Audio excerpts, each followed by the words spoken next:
Hi all, today I'm going to talk about how to get started with IFS WADACO configurations.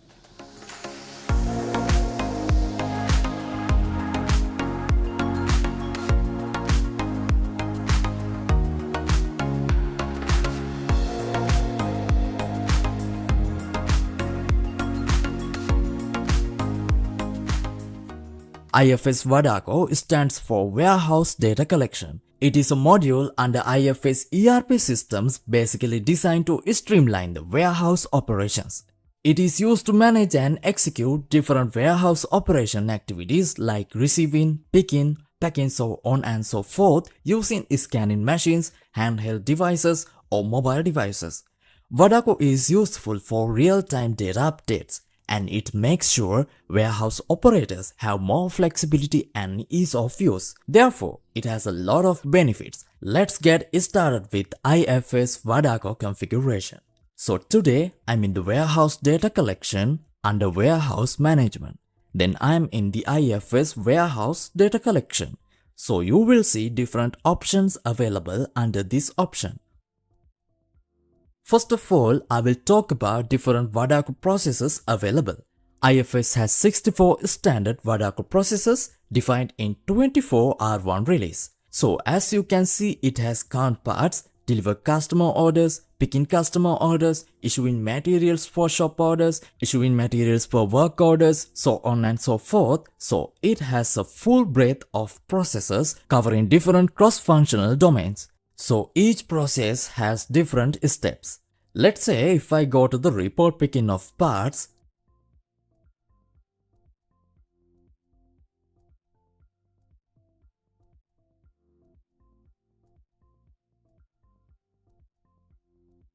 so this process includes different activities or data items.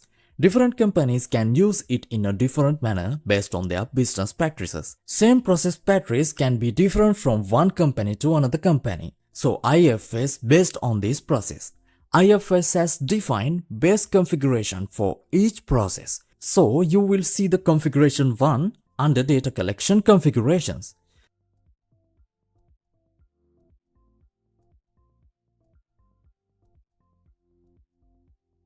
So this is the base process, and you can edit this or you can take a copy of this and create your own process based on your business requirements.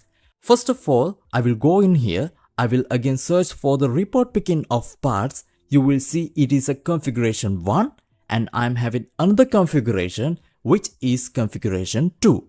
So let's see, I am getting a copy of this.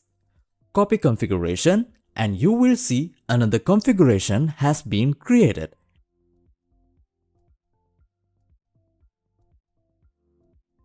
And from the edit option, you can edit the label menu. So you can add any name you want. Then whether it's valid for all users or if we disable this, then you will have the use access window with the users where you can add who's having the access for this and exceptions. There are options to create groups as well and allowing users to access this process, and then if not, you can define individual users as well who's having permission to work on this process. For the time being, I will add it as a valid for all users, and then you can edit the companies based on the companies this process is applicable.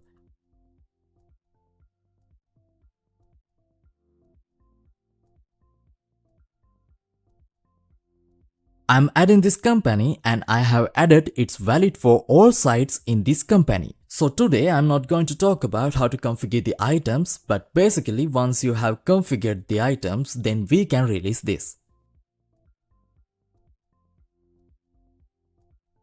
Then we can add it to a data collection menu. If I go back here, I have created a data collection menu.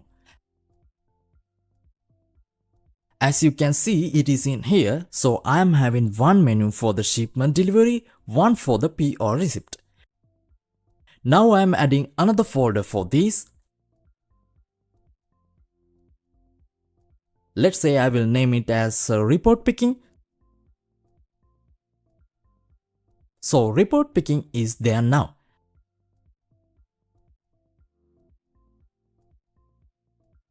I can go in here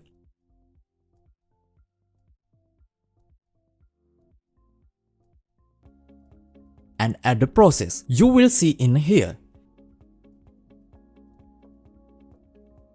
I will search the standard processes in here, so my one was under the report picking of parts.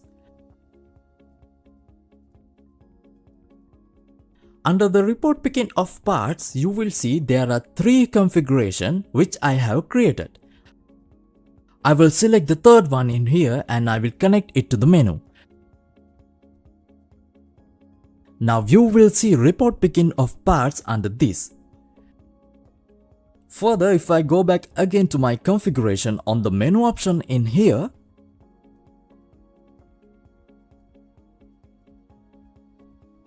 we have a nice option to add images if we needed just for users to get differentiated it. I have added a menu item, then I will go back again to my menu which I have created. This menu have 2 processes, 3 folders, and out of that, let's say for the time being, I can edit the PO receipt if that is not needed, and then it's for valid for.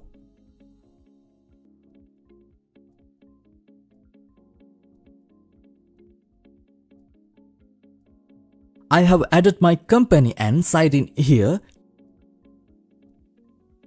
to which site this process is valid for. Once this configuration has done, I can navigate back to the warehouse data collection. And you will see the 2 folders is structured. And if I go back to the report picking, now you will see the report picking of parts process configuration available for me to use. Now I can get started by clicking on scan. You will see the respective WADACO configuration gets popped up. This is the basic steps involved configuring a WADACO process. Thanks for watching. If you find this video helpful, give it a thumbs up and subscribe to GTL Labs for more content like this. Do you have any thoughts or questions? Please share them in the comment section. We would like to hear from you. Thank you.